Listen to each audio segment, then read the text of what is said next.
नमस्कार, स्वागत है आप सभी का लाइव न्यूज दिल्ली पर और मैं हूं आपके साथ सपना ठाकुर। रुक करते हैं लाइव न्यूज दिल्ली की सुपरफास्ट खबरों की ओर। शराब घोटाले से जुड़े मनी लॉन्ड्रिंग मामले में अरविंद केजरीवाल की जमानत पर सुप्रीम कोर्ट कल सुनाएगा फैसला। ईडी मामले में केजरीवाल को जमानत मिल चुकी है। अब शीर्ष अदालत सीबीआई मामले में अपना फैसला सुनाएगा। केजरीवाल इस मामले में 26 जून से जेल में बंद है। हरियाणा विधानसभा चुनाव के लिए आम आदमी पार्टी ने छठी लिस्ट कर दी जारी। इस लिस्ट में 19 उम्मीदवारों के नाम शामिल। अंबाला सिटी से केतन शर्मा तो फरीदाबाद एनआईटी से रवि डागर को दिया गया टिकट। इस तरह आम आदमी पार्टी ने हरियाणा में 89 उम्मीदवार उतारे हैं। आतंकी संगठन अल-कायदा से जुड़े आतंकी मॉड्यूल के 11 संदिग्धों को स्पेशल सेल ने दिल्ली पटियाला हाउस कोर्ट में किया पेश। सभी गिरफ्तार आरोपियों को 26 सितंबर तक न्यायिक हिरासत में भेज दिया गया है। इस मॉड्यूल को रांची के निजी अस्पताल के रेडियोलॉजिस्ट डॉक्टर एसटीआर लीड करने का आरोप है। मार्क्सवादी कम्युनिस्ट पार्टी यानी कि माकपा के महासचिव सीताराम येचुरी का गुरुवार को हुआ निधन। वो दिल्ली के अखिल भारतीय आयुर्विज्ञान संस्थान यानी एम्स में थी भर्ती, जहां उन्हें आईसीयू में रखा गया था। डॉक्टरों की टीम के मुताबिक पिछले 24 घंटे से उनकी हालत बेहद नाजुक थी। महाराष्ट्र रायगढ़ के एमआईडीसी में एक केमिकल कंपनी में विस्फोट के बाद लगी आग में 2 लोगों की गई जान, जबकि 4 लोग हुए घायल। फायर ब्रिगेड और पुलिस अधिकारी मौके पर मौजूद। घायलों को अस्पताल में कराया गया भर्ती। प्रधानमंत्री नरेंद्र मोदी अपने जन्मदिन के एक दिन पहले गुजरात वासियों को बड़ी सौगात देने जा रहे हैं। ये सौगात होगी वंदे मेट्रो ट्रेन, जो अहमदाबाद से भुज के लिए चलेगी। खास बात यह कि देश की पहली वंदे मेट्रो ट्रेन होगी ये। रणवीर कपूर ने गणपति विसर्जन किया। दिवंगत एक्टर ऋषि कपूर के समय से चली आ रही इस परंपरा को रणवीर कपूर निभाते हैं। वो मां नीतू कपूर के साथ बप्पा को हाथ में थामे दिखाई दिए। 11 सितंबर को उन्हें विसर्जन करते हुए देखा गया। हालांकि यहां पिछली बार की तरह आलिया भट्ट नजर नहीं आई। उनका एक वीडियो जरूर वायरल हो रहा है, जिसमें वो बेटी राहा और मां सोनी राजदान के साथ कार में स्पॉट हुई हैं। रणवीर कपूर को भगवान गणेश की मूर्ति को हाथ में उठाए देखा गया है, तो नीतू कपूर कर्मचारियों को निर्देश देती हुई दिखाई गई। इस दौरान गणपति बप्पा मौर्य, मंगल मूर्ति मौर्य के जयकारे भी लगाए जा रहे थे। नीतू कपूर के हाथों में कलश भी उन्होंने पकड़ रखा था और दोनों ने पहले पैपराजी को पोज दिए और फिर बप्पा की आरती की। पंडित जी के मंत्रोच्चारण के साथ फिर बप्पा का विसर्जन हुआ और ये देख सब ने इनकी तारीफ भी की। तो वहीं कुछ ने आलिया के बारे में सवाल पूछा, वो क्यों इनके साथ नहीं है। आलिया भट्ट इन दिनों अपनी फिल्म जिगरा के प्रमोशन में बिजी है।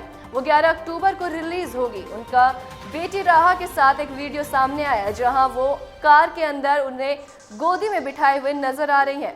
राजकुमारी ने गुलाबी रंग की ड्रेस पहनी हुई थी और नन्ही उंगलियों को कार की खिड़कियों पर रखी हुई थी। वहीं आलिया भी हरे रंग के सलवार कमीज में स्पॉट हुई थी। इससे साफ है कि वो रणवीर और नीतू के साथ थी, लेकिन वहां विसर्जन में नहीं आई। रणवीर कपूर के वर्क फ्रंट की बात करें तो वो रामायण पार्ट 1 में दोहरी भूमिका निभाते दिखेंगे। परशुराम और भगवान राम के रूप में वो पर्दे पर दिखाई देंगे और इसके अलावा उनके पास love and war, animal park और ब्रह्मास्त्र पार्ट 2 भी है, जिनकी शूटिंग करेंगे। कांग्रेस नेता और लोकसभा में विपक्ष नेता राहुल गांधी के अमेरिका में दिए गए बयान और बीजेपी की आलोचना पर जेकेएनसी के उपाध्यक्ष और उमर अब्दुल्ला ने कहा कि उन्होंने भारत के खिलाफ क्या कहा। शिमला के संजौली मस्जिद विवाद मामले को लेकर सिक्कू सरकार से कांग्रेस आलाकमान नाराज। कांग्रेस सूत्रों का मानना है कि सरकार की मिस हैंडलिंग से बीजेपी को मौका मिला। विवाद को सही तरीके से नहीं निपटाने पर नाराजगी है। कोलकाता के आरजीकर अस्पताल में एक संदिग्ध बैग मिला। बम निरोधक दस्ता मौके पर प्रदर्शन स्थल को भी खाली कराया जा रहा है। समाजवादी पार्टी के मुखिया अखिलेश यादव ने बीजेपी पर लगाया बड़ा आरोप। अखिलेश ने कहा, सुप्रीम कोर्ट के फैसले के बाद अयोध्या में जमीनों की कालाबाजारी हो रही है। बीजेपी के नेता और अधिकारी इसकी डीलिंग कर रहे हैं। Kolkata doctor rape murder case को लेकर बीजेपी में ममता सरकार पर बोला हमला। बीजेपी ने कहा कि आरजी का रेप मामले में जज को डराने की कोशिश की जा रही। बंगाल में जजों को डराया जा रहा है। अमेरिका में राहुल गांधी के द्वारा दिए गए बयानों को लेकर केंद्रीय मंत्री और बीजेपी नेता अर्जुन राम मेघवाल ने निशाना साधा। मेघवाल ने कहा कि राहुल गांधी विदेश जाकर भारत को बदनाम कर रहे हैं। वो कभी कहते हैं कि संविधान पर खतरा है तो कभी चुनाव आयोग पर सवाल उठाते हैं। सिरसा से कांग्रेस सांसद कुमारी सैलजा हरियाणा विधानसभा चुनाव लड़ेंगी या नहीं, इसको लेकर तस्वीर साफ हो गई है। कांग्रेस की चौथी सूची में उनका नाम नहीं है। कुमारी सैलजा सीएम बनने की इच्छा भी जता चुकी है और ऐसे में जब विधायकी से चुनाव में भी उन्हें मौका नहीं दिया गया तो क्या वो सीएम के रेस से बाहर हो गई है। हाल में समय के घटनाक्रमों और कांग्रेस के वरिष्ठ नेताओं के बयानों के आधार पर इसे समझने की कोशिश करते हैं। हरियाणा कांग्रेस में पूर्व सीएम भूपेंद्र सिंह हुड्डा का दबदबा रहा है। यहाँ चुनाव के दौरान खेमेबाजी भी नजर आई।